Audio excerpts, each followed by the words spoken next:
কোনো বড় actor actress সিনেমায় থাকলে কি হয়, পুরো ফোকাসটা তাদের দিকেই থাকে। কিন্তু তাদের বাইরেও অন্য একজন অভিনেতা যে কত বড় অ্যাক্টর হতে পারে, বা সিনেমাটা শো স্টিল করে নিতে পারে। একদম সেটা হচ্ছে এটার প্রমাণ। Hi guys, welcome back to review sky. তোমাদের সাথে আমি রৌনক। আমি রিও। আজকে চলে এসেছি আমরা ধূমকেতুর রিভিউ করতে, যেটা আমরা জাস্ট হল থেকে দেখে এলাম। একটু লেট হয়ে গেল, তার জন্য সরি। বাট আমার মনে হলো যে তোমাদের সাথে একটা অনেস্ট রিভিউ শেয়ার করব, তার জন্য হচ্ছে ভিডিওটা।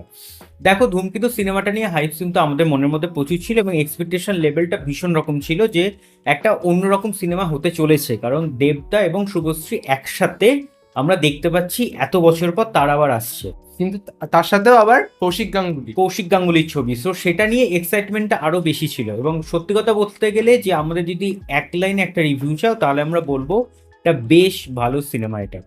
এবার এটার প্রচুর পজিটিভ দিক রয়েছে সিনেমাটার, নেগেটিভ দিকও আছে, বাট আমি চেষ্টা করছি যে এই ভিডিওটাতে তোমাদের সাথে নেগেটিভটা শেয়ার না করতে, কারণ অনেকে আছো যারা এই সিনেমাটাকে এখনো দেখোনি।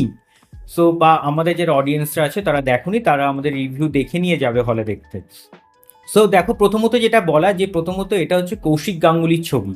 সো কৌশিক গাঙ্গুলির কাজ বা কৌশিক গাঙ্গুলির লেখা, আমি প্রথমত লেখাতে বেশি ফোকাসটা করব, কারণ তার লেখা কিন্তু অন্যরকম হয় এবং হতো একটা সময়। সেই কৌশিক গাঙ্গুলি যে, কিন্তু তোমরা ভেবো না যে এখনকার কৌশিক গাঙ্গুলির কথা আমি বলছি। তখনকার দিনে কৌশিক গাঙ্গুলির খাত দেখো, বা এই যে ধূমকেতুর লেখা, তখনকার লেখা বলে তার লেখাগুলোর মধ্যে ছিল একদম একদম টু দ্য পয়েন্ট লেখা, এবং যে ট্রুথনেস একদম, এবং তার পাশাপাশি হচ্ছে সময় উপযোগী লেখা। ধূমকেতু সিনেমার যে লেখাটা রয়েছে, আমার দেখতে দেখতে আমি ওকে বলছিলাম যে যেন মনে হচ্ছে যে এখনকার যুগে আমরা যে সমাজে দাঁড়িয়ে আছি বা এখনকার যে সময় দাঁড়িয়ে আছি, সেই সময়ের একটা পারফেক্ট সিনেমা হচ্ছে ধূমকেতু। তার যা লেখাগুলো রয়েছে এবং যে কনসেপ্টে বানানো সিনেমাটা, সেই কনসেপ্টটা কিন্তু ভীষণ ইম্পর্টেন্ট এখনকার যুগের জন্য। যারা হলে গিয়ে দেখেছো তারাও এটা বুঝতে পারবে, বা যারা হলে গিয়ে দেখবে তারা গিয়ে এটা ভাববে যে আমি কথাটা ভুল বলছি না ঠিক বলছি। সেকেন্ড যে কথাটা আমার বলতে হয় সেটা হচ্ছে একজন স্পেশাল অ্যাক্টর যার কথা না বললেই নয়, তিনি হলেন রুদ্রনীল ঘোষ। তিনি এই সিনেমার একমাত্র পিলার। দেব শুভশ্রী দেখো একটা বড় নাম, আমি তাদেরকে ছোট করছি না, কিন্তু রুদ্রনীল ঘোষ কিন্তু এই সিনেমার একজন সব থেকে ইম্পর্টেন্ট ক্যারেক্টার, এবং তার হাতে বা তার ওপরেই কিন্তু সিনেমাটা পুরোটা দাঁড়িয়ে রয়েছে। তার যা অভিনয়, ভাই সেরা অভিনয় করেছে, সে ফেটেছে ফ্রেমে। তার ভীষণ। যে কোনো যেইটুকু টাইম তিনি আসছেন ফ্রেমে, তিনি তার 110% দিচ্ছেন এবং সেটা ফ্রেমেও বোঝা যাচ্ছে। এবং যখনই বড় স্টার কাস্ট আর নর্মাল সেকেন্ডারি ক্যারেক্টার চলে আসে, সবাই ভাবে যে প্রাইমারি ক্যারেক্টার একটু ফ্লারিশ করবে, বাট এখানে পুরো খেলাটাই উল্টো। প্রাইমারি ক্যারেক্টারটা সেকেন্ডারি হয়ে যায় এবং সেকেন্ডারিটা প্রাইমারি হয়ে যায় এভরি ফ্রেম যখন রুদ্রনীল ঘোষ আসে। এবং রুদ্রনীল ঘোষ দেখো, যে আমরা যদি লাভ এক্সপ্রেসে দেখি, সেখানেও কিন্তু দেবদার সাথে রুদ্রনীল ঘোষের একটা যুগল আছে। বন্ডিং ছিল, যেটা দেখবে ওই সেই অটো চালকটা লাভ এক্সপ্রেসে। চালাচ্ছিল লাভ এক্সপ্রেসে। সেই সময়কার এই কনসেপ্টটা বা এই সিনেমাটা যেহেতু বানানো, সো সেই কারণের জন্য এখানেও দুজনের মধ্যে যে বন্ডিংটা দেখানো হয়েছে, সেই বন্ডিংটা অনেকে হয়তো গালাগালি করতে পারো আমাকে কমেন্টে, কিন্তু আমি বলতে বাধ্য হচ্ছি, দেব শুভশ্রীর অ্যাঙ্গেলের থেকেও এখানে দেব রুদ্রনীলের যে বন্ডিংটা দেখানো হয়েছে সেটা ফার বেটার এবং ভীষণ রকম ইম্পর্টেন্ট এখানে, এবং যেটা ফ্লারিশ করছে ভীষণ বেশি। কারণ এখানে রুদ্রনীল ঘোষ যেরকম কাজ করেছে, এটা একটা অনবদ্য কাজ। কোর থিমটাই ছিল রুদ্রনীল ঘোষের এবং দেবের। সেটাই যে মেন ভাবে যেভাবে স্টোরিটা ইন্টারকানেক্টেড হয়ে রুদ্রনীল ঘোষকে রেখেছে, যিনি গল্পটার একটা বিশাল ইম্পর্টেন্ট ফ্যাক্টর, সেটা কিন্তু ফ্রেমে বোঝা যাচ্ছে। এবং যেরকম ভাবে কৌশিক গাঙ্গুলি তাকে প্রেজেন্ট করেছে, তার ছোট ছোট নুয়ান্সেস, রাইট, সেটা কিন্তু বেশ লাগছে। এবং এর পাশাপাশি দেখো যারা অভিনেতা অভিনেত্রীরা ছিলেন, মানে আমি চিরঞ্জিত চক্রবর্তীর কথা, বা পরমব্রত চট্টোপাধ্যায় ছিলেন, বা আরো অনেকে ছিলেন, তারা দেবের বাবার ক্যারেক্টার বিশাল ভালো, মায়ের ক্যারেক্টার আছে। এইগুলো হচ্ছে নর্মাল, মানে সেই স্ক্রিপ্টে, এই যে ধূমকেতু স্ক্রিপ্ট, এই স্ক্রিপ্টে পরমব্রত বলো বা চিরঞ্জিত চক্রবর্তী বলো, এরা এর বেশি এখানে দিতে পারবে না। কারণ সেইটুকুই তাদের ডিমান্ড, সীমাবদ্ধ। এবং সেইটুকুর মধ্যেই তারা তাদের অভিনয়, যেটুকু তারা তাদের অভিনয় লেভেলটা তারা দেখিয়ে দিয়েছে ওইটুকুর মধ্যে।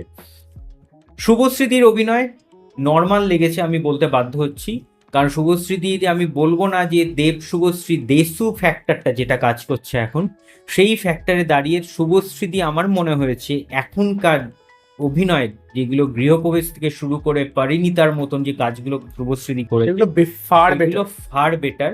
কিন্তু তখনকার দিনে দাঁড়িয়ে আমাকে শুভশ্রীদির লুকসটা লাগছিল হচ্ছে অনেকটা ওই খোকা বাবুর Type-এর। সময়কার আর কি হ্যাঁ, লুকসটা লাগছিল, সেখানে দেব শুভশ্রী যে অ্যাঙ্গেলটা ছিল ওই রকম লুকসটা লাগছিল। সেই জায়গায় দাঁড়িয়ে হচ্ছে শুভশ্রীদি ওইটার জন্য ঠিক আছে, আরো বেশি এক্সপেকটেশন ছিল, কিন্তু এখন মনে হয়েছে যেহেতু এখন ম্যাচিওর্ড অনেক শুভশ্রী গাঙ্গুলি, সেই কারণের জন্য তার স্ক্রিপ্ট চয়েসটা এখন চেঞ্জ হয়েছে, তার অভিনেত্রী যে সত্তাটা সেটা আরো বেড়েছে। এবার গান গান এখানে একটা বড় রকম ভূমিকা রয়েছে, দারুণ বিজিএম বলেন, গান বলেন, যেরকম ভাবে গানের প্লেসিং গুলো রাইট খুব কারেক্ট টাইমে আসে। এবং একটা কথা সেটা যে সিনেমাটা স্ক্রিন প্লেটার ফার্স্ট হাফটা কাঁদাবে, সেকেন্ড হাফটা আপনাকে মুচড়ে দেবে অ্যাজ আ অডিয়েন্স। মানে আপনি এক্সপেক্ট করবেন না কি এক্সপেক্ট করতে হবে, এটাই হচ্ছে মেন ব্যাপার। এবং যে গল্পটা আপনার ট্রেলার লেভেলে দেখেন সেই গল্পটাই ছিল না, পুরো একটা নতুন একটা আপনি গল্প দেখবেন পুরোপুরি নতুন রকম ভাবে। একদম। এবং যেই ক্যারেক্টারটা মানে বললো না সেটা হচ্ছে দেবদার যারা বুনো হাঁসের ফ্যান তারা একরকম, অনিরুদ্ধ রয় চৌধুরী তাকে একরকম ভাবে প্রেজেন্ট করেছে, কিন্তু এখানে যেরকম ভাবে দেবদাকে প্রেজেন্ট করেছে সেটা একটা মনে হয় লাস্ট 10 বছরে দেবদার ওয়ান অফ দ্য ফাইনেস্ট কাজ হয়ে থেকে যাবে। কারণ তিনি তার 120% দিয়েছেন এবং সেটা ফ্রেমে বোঝা যাচ্ছে। কিন্তু একটা জিনিস সেটা হচ্ছে অডিয়েন্স ক্যাটারটা কিন্তু বেশ রকম ভাবে নিয়ে নিয়েছে দেশুর যে মেন ফ্যাক্টরটা ছিল, যে রকম ভাবে সেলিং করেছে সেটা কিন্তু বেশ ভাবে ওয়ার্ক করেছে। আমরা কিন্তু ফুল হাউসফুল একটা প্যাকড আপ অডিয়েন্সে গেছিলাম এবং প্যাকড আপ অডিয়েন্সে বেশি মজা আসছিল সিনেমাটা দেখতে। তো এবং সেখানে যখন দেবদা আসছে স্ক্রিনে বা শুভশ্রী যখন স্ক্রিনে আসছে, তাদের মধ্যে যে রোম্যান্সটা দেখানো হচ্ছে সেইগুলোতে একটা অন্যরকম ভাইবস দিচ্ছিল। স্বাভাবিক ব্যাপার, হলে একটা অন্যরকম এনভায়রনমেন্ট তৈরি হয়ে গিয়েছিল। কিন্তু আমি বলবো যেটা ইম্পর্টেন্ট, যে আপনি যখন কাঁদবেন সেই কাঁদাটা কিন্তু দেব শুভশ্রীর জন্য কাঁদা নয়, আপনি দেব রুদ্রনীলের জন্য কাঁদতে চলেছেন, এটা আমি কিন্তু বলে রাখলাম। আমি বলতাম না, বাট আমি বললাম এটা কথাটা। কারণ এটা লাস্ট অব্দি আপনি যখনই ধূমকেতুর নাম জানবেন একটা নাম সবসময় স্ট্যান্ডার্ড করবে, সেটা হচ্ছে রুদ্রনীল ঘোষ।